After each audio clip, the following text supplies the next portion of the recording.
Trevor just has this thing about sports.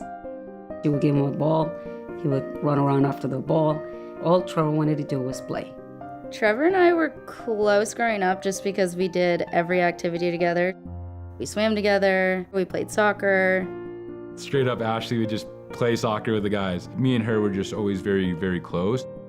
Both my parents were amazing athletes, and they had a shop called Athlete's Corner. My dad would always pull me and my sister out of school, like on Fridays. Oh, I think my kids are sick today, And then we'd go to the mountain and go snowboard. You would see nothing but white teeth. It was he wouldn't even go inside to get something to eat. No, I gotta do it again. I gotta do it again. I gotta do it again and again, again, again.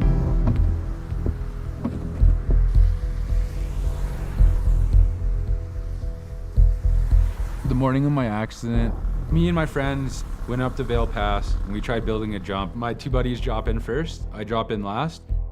I ended up trying to spin off of it and caught an edge right off the jump. And then I tucked my head, so I didn't want to land on my neck. And I landed right on my back. And my buddy was like, come on, man, get up. And I literally looked at him, I can't get up.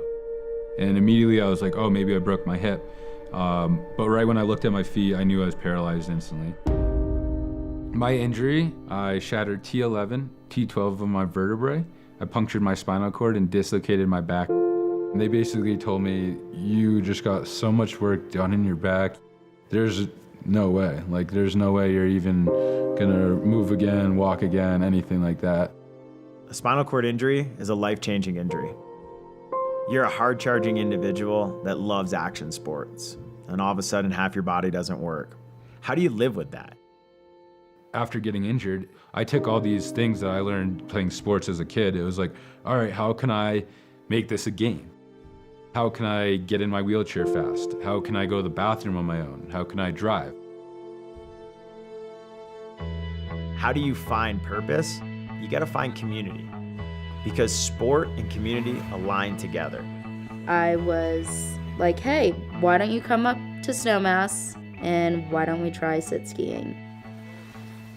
I just remember trying to turn and I couldn't turn and I was just like, oh my goodness, what do I do? I'm freaking out. I thought I was about to go straight into the woods. In my mind, I was just like, oh my goodness, is it really this hard? It was a little emotional because I was like, wow, he's back out here.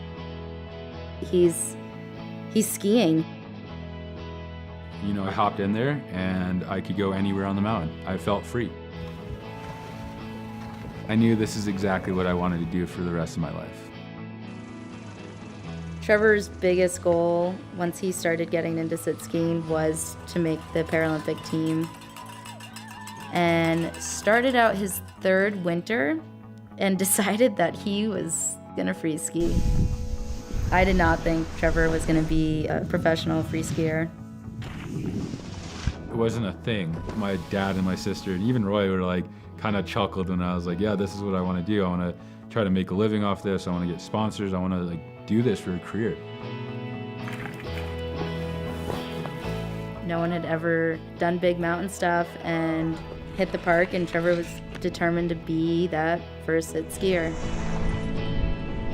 Trevor was progressing so fast in a sit ski. Hit 5-foot jumps, 15-foot jumps, 25-foot jumps. I just really wanted to keep pushing and pushing and pushing it. Trevor was starting to set a bar that others hadn't seen. Top free skiers and snowboarders were sharing what he was doing, and I think that's what ultimately got Trevor the invite to Kings and Queens. What an amazing venue this is. Let's talk about Corbett's here at Jackson Hole Mountain Resort, one of the most iconic features at any mountain. But let's get underway with this. Let's get to the top of Corbett's here for Kings and Queens. There's a high degree of risk in what Trevor is doing. And what he was doing were first.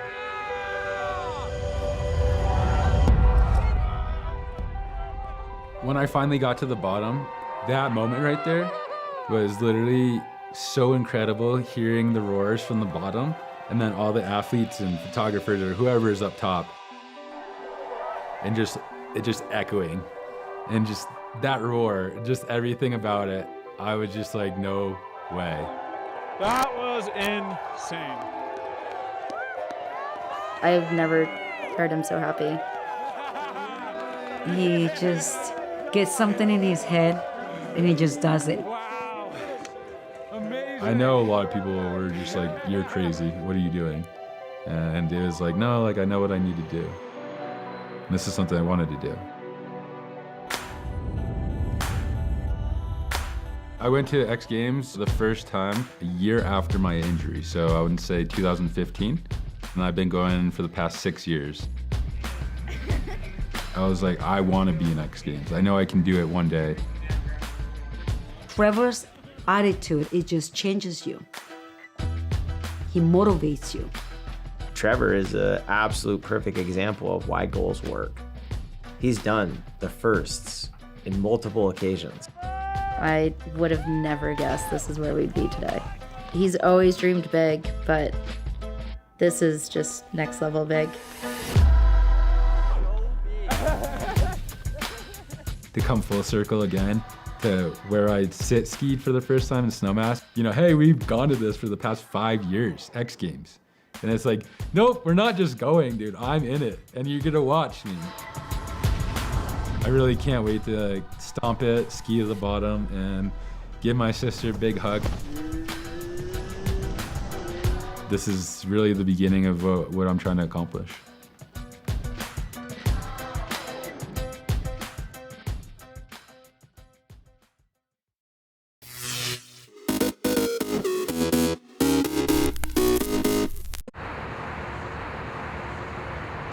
My name is Janaina El-Ghasmi, and I am an artist and a creative entrepreneur in Dubai.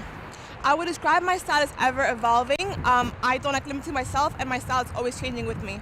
I like to go deep, and I like to mix different things together. I decided to be a creative in Dubai because of how young it is, how fresh it is, how open it is to evolving, and I love to be a part of that. It shows how fashion can change, how fashion can become different things. When I go back into Dubai's history, that's where it's my source of inspiration. I like to see where it came from, how it changed, what it used, and that's how I create. I love that I get to be multifaceted, that I get to express different parts of my creativity. My relationship with fashion, we're very codependent. I feel like I need fashion to show my emotions, my personalities, my moods. And I feel like fashion also needs me to show how important it is and its possibilities. Some of my greatest aspirations are to travel, to grow, to evolve, and to become a symbol that anything is possible.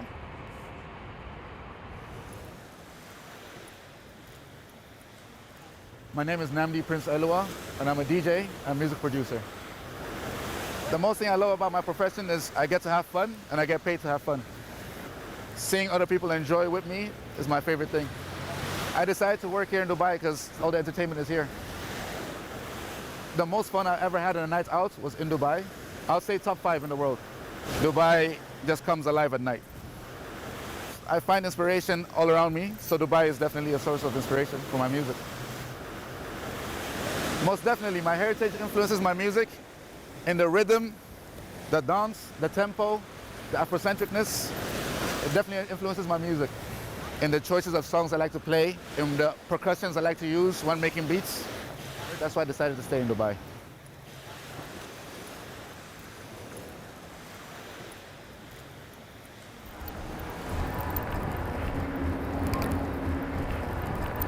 أنا اسمي رحاب، أنا مهندسة معمارية وعايشة هنا في دبي. أنا بحب المهندسة المعماري، بحب إن أنا مهندسة معمارية بسبب creativity. أنا ما اتولدتش في دبي، أنا اتولدت في مصر في القاهرة.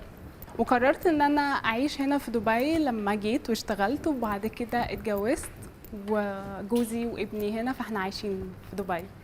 إحساسك أول ما تخش البوتيك إن هم مستخدمين الماربلز ومستخدمين الميتال السيلفر والجولد في الديكور.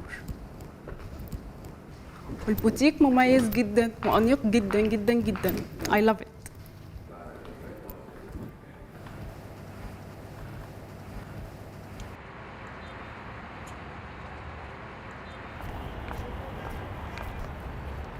My name is Zainab Hamoud. I'm a biologist by degree and a seasoned professional in the pharmaceutical industry.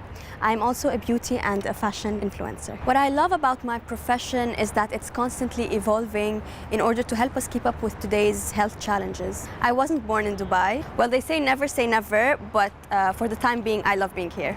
I come from a country that has great appreciation for art and artists, which I think greatly enhances my creativity. There's so many beautiful things to see in Dubai, but if I had to pick, I would choose the view of the Dubai skyline from Burj Khalifa to Burj Al Arab.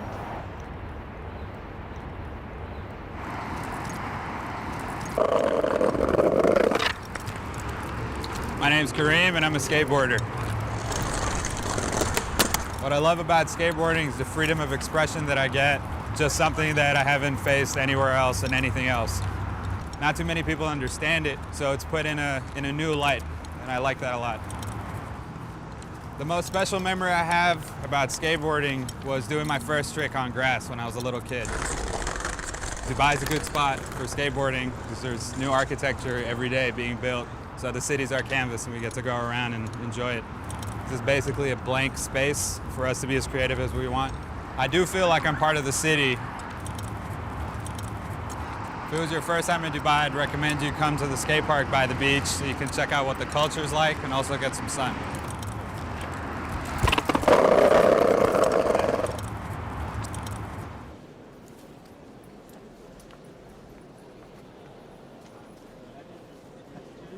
Ciao, sono Antonio e sono un architetto. Amo nella mia professione la possibilità di guardare le cose da diversi punti di vista. Ho deciso di farla in Dubai perché è il posto giusto per avere nuove opportunità e confrontarmi con progetti a larga scala. I materiali utilizzati per la realizzazione della boutique sono il marmo Sahara Noir, in contrasto con i velluti e i damaschi rossi, e la sinuosa scala metallo dorato in contrasto con il marmo nero. La tavolozza di colori usata è basata sul nero, rosso ed oro. La boutique esprime il valore dell'unicità e dell'essere speciali.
Hi, my name is Christopher Coleman. I competed in the sport of four-man bobsled in the 1992 Olympic Winter Games in Albertville, France, and in 1994 in Lillehammer, Norway. Right now, I am a photographer in Colorado Springs, Colorado, and I enjoy doing landscapes. I'm proud of the artwork that I've produced in this project. The purpose of these photographs is to highlight the athlete who is training in Colorado Springs and enjoying the beautiful landscape in this area. As an artist, belief is having trust in yourself that you have done, I've taken the photos over and over again. I've done the homework. I've done all the hard work ahead of time until you ultimately get a result that you're happy with. And hopefully at the end of the day, something that the viewer, someone who is looking at my photograph, can understand and relate to. I can say that as an athlete, I was hyper-focused, I was dedicated, I was determined. As an artist, I would consider myself, very, very contemplative, very, very thoughtful, very determined. The Olympic values influence my work in a number of ways. The first thing that comes to mind is persistence.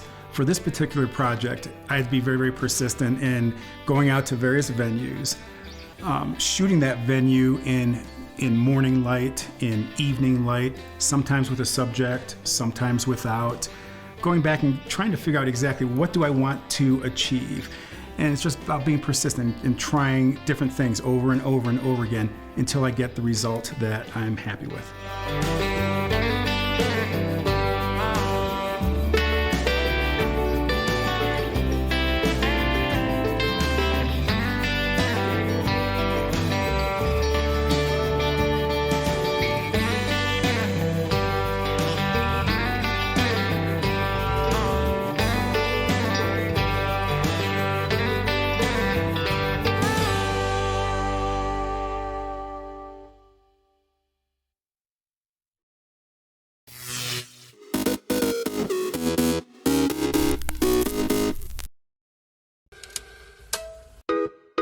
I never like to do the same thing over and over again. With Coachella, we're able to create this world that is super unique. I want that wonder. It defines everything that I've done from day one. I love when things are silly and goofy and funny and tongue-in-cheek, but like, for this, I don't want that. This is a big deal. You just wanna dance, you just wanna pop up. My road to Coachella means a lot to me in a way where I'm learning about myself, my stamina, my voice, my instrument, and how to take care of it to like the highest degree. To work with BMW for my road to Coachella is amazing. Yeah, I'm very, very excited. This is the biggest stage ever, ever, ever. Cut it. Cut the camera.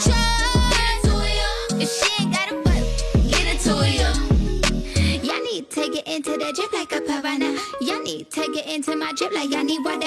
I mean, it's only hit the top of Balenciaga. I mean, y'all better y'all like Ariana.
Bethesda is like the spiritual home of free thinkers.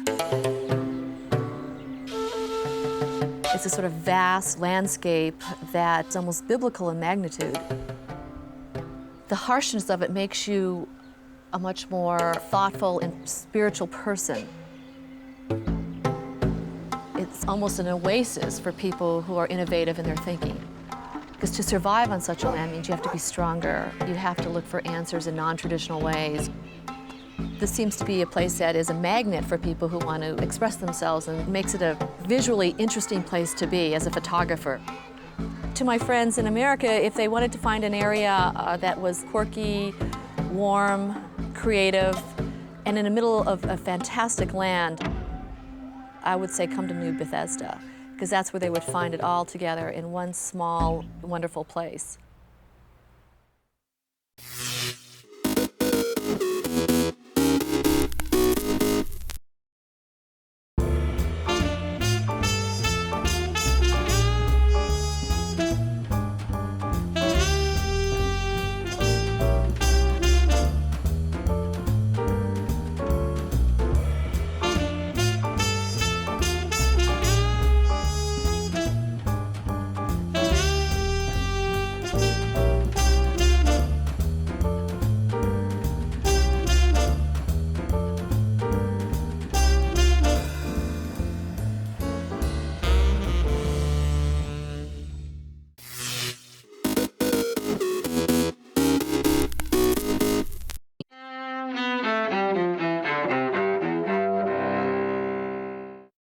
September 1st, 1939. Wenn Polen versuchen sollte, auf dem Weg zollpolitischer Maßnahmen Danzig.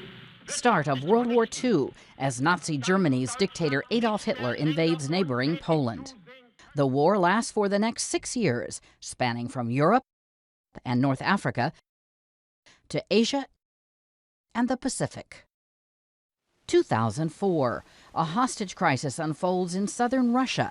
Heavily armed Chechen militants seize more than 1,100 people at a school in Beslan, demanding Russian troops withdraw from nearby Chechnya. The ordeal ends 3 days later, with more than 330 people, most of them children, dead. 1983. A Soviet jet fighter shoots down a Korean Airlines Boeing 747 after it enters the Soviet Union's airspace. All 269 people on board the civilian airliner are killed. President Ronald Reagan condemns the incident. It was an act of barbarism, born of a society which wantonly disregards individual rights and the value of human life and seeks constantly to expand and dominate other nations. 1972. A chess match made for the Cold War era in Reykjavik, Iceland. That's where American Bobby Fischer wins the international chess crown, beating Boris Spassky of the Soviet Union. 1923. Rocky Marciano, the only heavyweight boxing champ to retire undefeated, is born in Brockton, Massachusetts. And 1957, Gloria Estefan, the Cuban-American singer and songwriter who has topped mainstream and Latin music charts, is born in Havana. Today in history, September 1st. Camille Bohannon, The Associated Press.